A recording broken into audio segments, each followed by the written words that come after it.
Work power energy एक बहुत important सा टॉपिक आप सभी लोगों के लिए नीट में, और अगले 10 मिनट में हम कोशिश करेंगे इस पूरे चैप्टर की एक बहुत अच्छा सा माइंड मैप के थ्रू पूरा चैप्टर रिवाइज करने की कोशिश करेंगे। तो आइए वर्क पावर एनर्जी समझते हैं। सबसे पहले वर्क पावर एनर्जी में बेटा आता है वर्क कैलकुलेशन। वर्क असल में होता है जो भी अमाउंट ऑफ एनर्जी आप एक फॉर्म से दूसरे फॉर्म में चेंज कर रहे हैं, तो वर्क को निकाला जाता है integration of F dot D R से। अगर वेरिएबल फोर्स हो, लेकिन अगर कांस्टेंट फोर्स हो तो सिंपल फोर्स टाइम्स डिस्प्लेसमेंट या एफ डॉट डेल्टा आर से आंसर आ जाता है। ये याद रखिएगा, यहां पे डॉट प्रोडक्ट हो रहा है दो वेक्टर्स का, यानी फोर्स और डिस्प्लेसमेंट वेक्टर का। अगर फोर्स वर्सेस डिस्प्लेसमेंट ग्राफ है तो उसमें एरिया अंडर द कर्व आप लोगों को वर्क डन का रिलेशन दे देता है। ठीक है, तो आई होप यहां पे वर्क का कैलकुलेशन समझ में आए। अब वर्क के जस्ट बाद हम स्विच करेंगे एनर्जी पे, क्योंकि बेसिकली हमें इस पूरे चैप्टर में अगर सबसे इंपॉर्टेंट कोई चीज है तो वह है वर्क एनर्जी थ्योरम। ठीक है, तो एनर्जी की बात करें भाई, capability of an object to do some work, यही एनर्जी कहलाती है। सम कॉमन यूनिट्स की बात करें, किलोवाट आवर जो कि यूनिट ऑफ इलेक्ट्रिसिटी होती है, अर्ग जो कि सीजीएस यूनिट होती है, इलेक्ट्रॉन वोल्ट, कैलोरी, ये सारी स्टैंडर्ड यूनिट ऑफ एनर्जी है। अब मैकेनिकल एनर्जी या बेसिकली दो टाइप की एनर्जी यहाँ पे आपको काफी ज्यादा यूज में आएंगी। सबसे पहले तो हो जाएगी आपकी काइनेटिक एनर्जी जो कि होती है हाफ एम वी स्क्वायर या पी स्क्वायर बाय 2m। दूसरी होती है पोटेंशियल एनर्जी। पोटेंशियल एनर्जी एक तो आप देखेंगे ग्रेविटेशन की वजह से, और दूसरा पोटेंशियल एनर्जी देखेंगे आप स्प्रिंग फोर्स की वजह से। और ये दोनों के दोनों एक साथ पोटेंशियल एनर्जी में क्यों है? क्योंकि ये दोनों कंजर्वेटिव फोर्सेस है। एमजी और स्प्रिंग फोर्स दोनों ही कंजर्वेटिव फोर्स हैं, इसीलिए इनकी वजह से change work done bye these forces आपकी पोटेंशियल एनर्जी के चेंज में कैलकुलेट होता है। तो पोटेंशियल एनर्जी यहाँ पे दो टाइप की आपको देखने मिलेंगी। अब जैसा मैंने बात कर दी कंजर्वेटिव नॉन कंजर्वेटिव, तो आइए समय बनता है इन दोनों को समझने का। तो देखो, फोर्सेस को दो पार्ट्स में बांटा जाता है डिपेंडिंग अपॉन उन फोर्सेस के द्वारा वर्क डन कैसा है। तो कुछ फोर्सेस होते हैं जिनके द्वारा वर्क डन उनके रास्तों पर डिपेंड नहीं करता। मतलब रास्ता आप ये लो या ऐसे लो या ऐसे ऐसे ऐसे जाके ऐसे लो, अल्टीमेटली आपकी इनिशियल और फाइनल पोजीशन सेम है। तो तीनों केसेस में वर्क डन अगर सेम आता है तो आते हैं आपके कंजर्वेटिव फोर्सेस, लेकिन अगर तीनों केसेस में वर्क डन अलग आता है तो आता है आपका नॉन कंजर्वेटिव फोर्सेस। तो यहां पे वर्क डन आपका पाथ डिपेंडेंट हो जाता है और ये पाथ इंडिपेंडेंट होता है। इसके कुछ एग्जांपल्स की बात करें तो तीन ही एग्जांपल है जो आपको ध्यान में रखने हैं। एक तो ग्रेविटेशनल, दूसरा है स्प्रिंग फोर्स, तीसरा है इलेक्ट्रोस्टैटिक फोर्स जो क्लास 12th में आता है। ठीक है, इन तीन के अलावा और कोई फोर्स आपको नहीं यूज टू आएगा जिसमें आपको कंजर्वेटिव फोर्स का कॉन्सेप्ट आएगा। Non conservative on the other hand, इसमें भी आपको फ्रिक्शन फोर्स और एयर रेजिस्टेंस या विस्कस फोर्स, इन तीनों की सी बात होगी।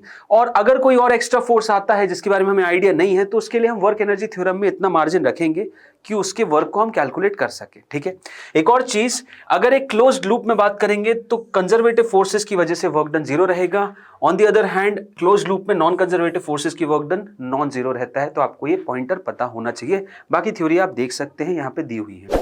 अब बात करते हैं वर्क एनर्जी थ्योरम की। तो वर्क एनर्जी थ्योरम बेटा सिंपल सा कहना एक स्टेटमेंट का उसका ये है कि इस दुनिया में जितने फोर्सेस हैं सबकी वजह से वर्क करवा दो आप एक ऑब्जेक्ट पे, work done by all the forces या नेट वर्क डन जो भी आएगा वो उसकी चेंज इन काइनेटिक एनर्जी के बराबर होगा।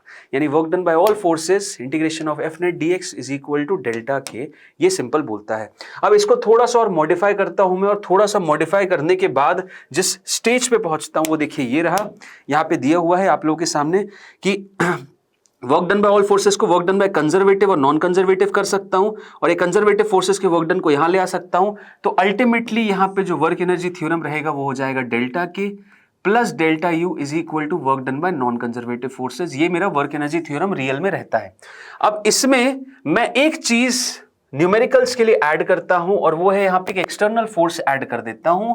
ऐड इसलिए करता हूं कि कल को मुझे नहीं पता एक्सटर्नल फोर्सेस मेरे कंजर्वेटिव है नॉन कंजर्वेटिव है, तो कोई भी अगर वर्क डन रहेगा तो मैं उस सेक्शन में उनकी वजह से वर्क डन लिख सकता हूं, कोई प्रॉब्लम नहीं आएगी। ठीक है, हालांकि ये एकदम सही है वर्क एनर्जी थ्योरम, इसमें कोई डाउट नहीं है। अब इस वर्क एनर्जी थ्योरम में अगर आप ध्यान से देखेंगे इससे सारे न्यूमेरिकल सॉल्व होते हैं, और इसमें ध्यान से देखोगे तो अगर ये वाला सेक्शन मैंने जीरो कर दिया तो आप देखोगे delta K plus delta you zero हो जाता है, जो कि मेरा टॉपिक हो जाता है law of conservation of mechanical energy. तो इसको मैं एक्सप्लेन ऐसे करता हूं कि अगर मान लीजिए सिस्टम पे बस कंजर्वेटिव फोर्सेस ही लग रहे हैं, क्योंकि कंजर्वेटिव फोर्सेस की वजह से जो वर्क डन आता है ना बेटा, वही लेफ्ट राइट में जाके delta K plus delta you हो जाता है। असल में work done by conservative forces जो होता है वो आपका माइनस ऑफ डेल्टा यू होता है। ठीक है, तो ये नेगेटिव डेल्टा यू इधर जाएगा तो delta K plus delta you आएगा। ओके, तो ये कॉन्सेप्ट पता होना चाहिए आप लोगों को। तो अगर सिस्टम पे बस कंजर्वेटिव फोर्सेस एक्ट कर रहे हैं मतलब डेल्टा यू होगा, डेल्टा के होगा, और ये तो होगा ही नहीं, तो delta K plus delta you 0 के बराबर हो जाएगा, जिसे हम law of conservation of mechanical energy भी कहते हैं। तो पॉइंटर आप सभी के ब्रेन में एकदम सेट तरीके से फिट होना चाहिए। अब वर्क एनर्जी पावर में नेक्स्ट कॉन्सेप्ट आता है आपका पावर का। तो power is rate of doing work, dw/dt।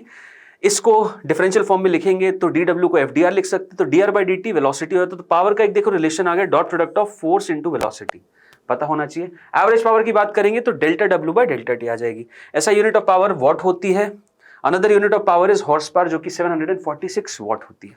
Work power energy में वर्टिकल सर्कुलर मोशन एक बहुत इंपॉर्टेंट सा टॉपिक आ जाता है, और वर्टिकल सर्कुलर मोशन में दो चीजें हैं जो आपको सबसे ज्यादा गौर से देखनी है। सबसे पहले तो मिनिमम स्पीड यहां कितनी होनी चाहिए जिससे कि वर्टिकल सर्कुलर मोशन हो जाए, यहां पे यहां पे यहां पे। तो यहां पे मिनिमम होनी चाहिए ग्रेटर देन और इक्वल टू √5gl, इस पॉइंट पे, ए पॉइंट पे। यहां पे होनी चाहिए √3gl, यहां पे होनी चाहिए √gl। तो ये आपको समझ में आना चाहिए, इधर है, ये वाली इधर है और ये वाली इधर है, ठीक है। यहां पे वापस कितनी हो जाएगी, यहां पे वापस this velocity should be greater than √3gl होनी चाहिए, ठीक है। तो ये तो हो जाती है मिनिमम स्पीड। अगर इससे ज्यादा है तो ठीक है, इससे कम है तो प्रॉब्लम है। यहां देखो जो वेलोसिटीज का गैप आ रहा है, यहां √5gl है तो यहां √3gl, ये √gl।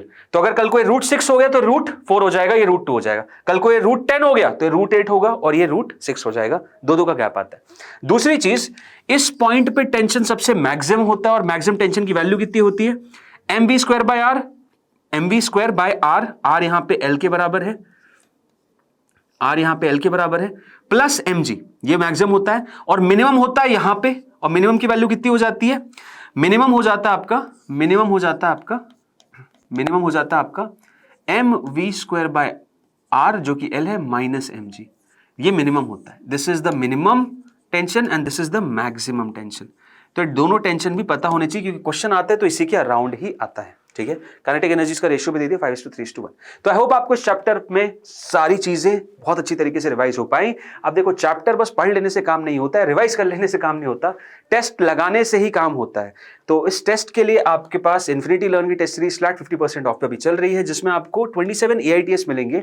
अब इनके बारे में बताता हूं मैं। इसमें आपके स्टार्टिंग के 13 आपके यूनिट टेस्ट रहने वाले। अब यूनिट टेस्ट में क्या रहेगा, इंडिविजुअली आपका वर्क पावर एनर्जी, रोटेशन या laws of motion, work power energy, इन दोनों चैप्टर को क्लब करके एक टेस्ट लिया जाएगा, जिसमें आपने वो सारी चीजें आज इस सेशन में पढ़ी उन सबका होगा। फिर इन यूनिट टेस्ट के बाद एक पार्ट टेस्ट होते हैं, जिसमें हो सकता है पूरा मैकेनिक्स एक साथ आपसे आ जाए या फिर थर्मल फिजिक्स एक साथ आ जाए, और उसके बाद फिर ग्रैंड टेस्ट होते हैं। तो बहुत प्रॉपर तरीके से जो इन हाउस स्टूडेंट्स हैं श्री चैतन्य के, जो टेस्ट लिखते हैं, वही आप लोगों को प्लान में मिल रहे हैं, वो भी एक बहुत ही नॉमिनल कॉस्ट पे। तो आपको आई थिंक ये टेस्ट सीरीज जरूर लेनी चाहिए। इन्फिनिटी लर्न की ऐप एक बहुत स्टैंडर्ड बेंचमार्क है हर उस सीरियस एस्पिरेंट के लिए जो नीट और जेई या ओलंपियाड्स के लिए प्रिपरेशन कर रहा है। तो आपको डेफिनेटली उसे डाउनलोड करके उस पर पढ़ाई करनी चाहिए। बहुत सारे उसके फीचर्स फ्री हैं और काफ़ी अच्छे हैं, जैसे CYOT। तो आपको आई थिंक उसे यूज़ करना चाहिए। इस वीडियो को यही क्लोज करूँगा। अगर आपको अच्छा लगा तो ज़रूर लाइक करिएगा, और बाकी बताइएगा और कौन से टॉपिक्स, कौन से चैप्टर्स हैं जिसके बारे में आप माइंड मैप चाहते हैं। मैंने अपने एंड से कुछ के बना रखे हैं, तो अगर आपके और भी एडवाइसेस होंगे तो मैं पूरी कोशिश करूँगा आपको कुछ और बेटर तरीके से हेल्प करने की, या आपकी और कुछ एडवाइस हो तो भी ज़रूर बताइएगा कमेंट में। मिलेंगे अगले वीडियो में, तब तक के लिए थैंक यू एंड